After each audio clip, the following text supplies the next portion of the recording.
weekend was super hard. It got to a point where I had to use all of my strategies to come out of the mental health episode that I was feeling. And I know it's Mental Health Awareness Month and mental health can run the gambit. For me, it was a depressive episode and it was really hard to claw my way out. But I want to let you know what helped me. My community. Between a sinus headache and just deadlines and work and stress, I was not sticking to my routine, and routine can really mess you up. And as you're someone who, one, navigated the foster care system, adopted, and also just as an adult trying to figure out your biological family's medical history, it can really take a toll on you. I had to sit and say, what is wrong with me? Honestly, what is wrong with me? And then I realized, like, okay, let me be direct to the people who are around me most of the time and send them, hey, look, I'm not doing well. This is it. Because I could tell, I didn't know what exactly was wrong, but I knew I had to use strategies and get back on my routine so I didn't stay stuck, right? And so I want to tell you about how knowing who to call is important, whether you're in foster care, whether you transitioned out, whether you are adopted, a teenager, or even a grown Black woman like myself, right? And I want to talk about this because we always hear it takes a village to raise a child. But what if that village keeps changing an address, new school, new plan, new social worker? What happens when the village keeps moving? What do you do then? And I might have some tips for you in today's video. Welcome back to my channel. My name's Tish. I'm the writer behind Adopted Black Girls, which is a digital community for adopted Black girls and women and those of us who have experienced foster care to feel seen, heard, and empowered. And in this video, I do want to talk about the power of a village and the power of community and how you need 5 essential pillars in each of your community so that you'll be okay. So we're going to go over 5 pillars, which also can be said as like 5 roles, and why that's really important. If I look to the side, it's because I just want to stay on script and I have notes so that way it doesn't go like woo woo woo woo woo. You know, number 1, every foster care youth, and I'm just going to say anyone as an adoptee, but especially for us adopted Black girls and women, we need these folks in our corner. So number 1, the mirror. You need someone in your community that's the mirror. The mirror is the person who reflects you back to you. Okay? They're the person who understands you, gets your dynamics. Okay? They're the person who says, you know what? Yeah, I know how to style your hair because I style my hair the same way. The mirror, because it helps you see yourself. When you don't have a mirror in your life, it can be really hard to feel seen, to feel heard, and also to feel valued. The next person that you need is the anchor. Now, the anchor is someone who's not exactly a mirror, but they're the person who is so consistent that no matter where you go, no matter where you move, they're there. They remember your birthday. They showed up when you might have been Section 12. They show up when you're having a hard day. They call relentlessly. My best friend is my anchor. She won't let me stay in it in my wildness. She'll help me come back out of it. And she's one of the few people who can get past D&D. Okay? You need that anger because when you feel so everywhere, this person is going to bring you down. They're going to bring you back. They're going to keep you in your foundation.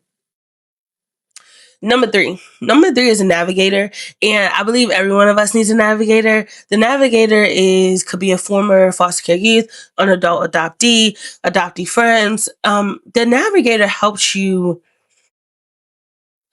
like discern, but also help you on journeys where you may feel lost. So let's say you haven't ever transitioned out of foster care before, right? But you found a former foster care youth and they help you on that journey saying, okay, I've been here before. I've been down this road. Let me give you some tips on what to avoid, what not to avoid, and how we're going to get past that. That's your navigator. Okay. So who is it? Who's going to bring you back?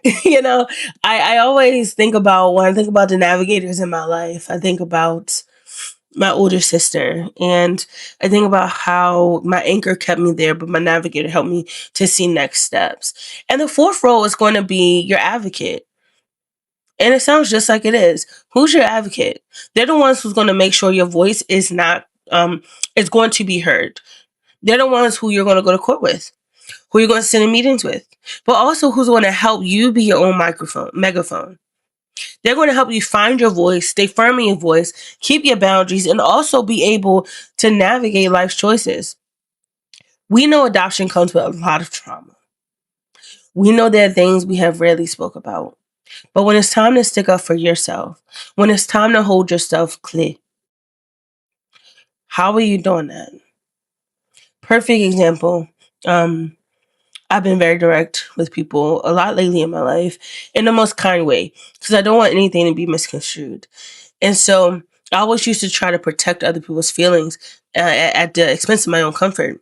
That's not advocacy. I need to advocate for my needs. But if I never was taught how do I do that? So having someone in your corner as an advocate who's going to honestly play with your navigator to help you get on the right track. And the fifth one is your safe harbor.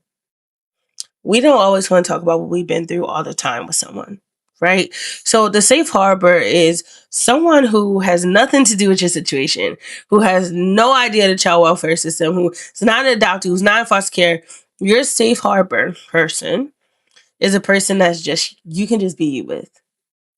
I met my safe harbor person last year, honestly. Like, she gets it. We hang out. She's the person that I can go to Trader Joe's with every week and also just talk with her about life. I don't feel like I have to wear a mask. I don't feel like, oh, I'm just an adoptee. I just feel like myself. You need that as a teenager. You need that as a young adult. You need that when you grow older. You need that. And I believe when you have these 5 roles in your life, you're able to get through almost anything. The older you get, the fewer people you'll trust. That's just how it is. I trust you. I'll call a few of my friends. I have acquaintances. I'm kind. But to let people in, that takes a lot. So 5 people I believe that we all need in our circles. 1, it just honestly left my mind. Okay, 1 is the mirror. 2 is the anchor. 3 is the navigator. 4 is the advocate. 5 is the safe harbor. Who do you have in your community right now? Can you think of one person when I say those roles? And if you are in someone's life, what role do you occupy? What role do you occupy? It does take a village to raise a child. It also takes a village to help adults ease through life. It also takes a village to bring you up. It also takes a village for you to understand who you are. It also takes a village in any scenario because we weren't meant to do this life alone.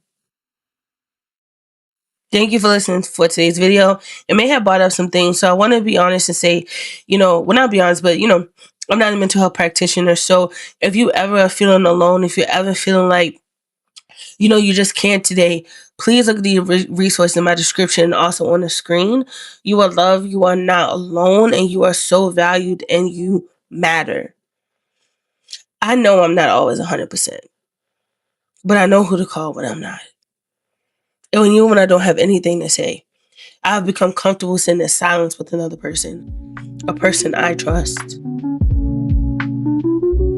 Thank you for watching today's video. You can follow me at Adopted Black Girl on all socials or visit me on my website, adoptedblackgirl.com. You matter, and I'll see you next week.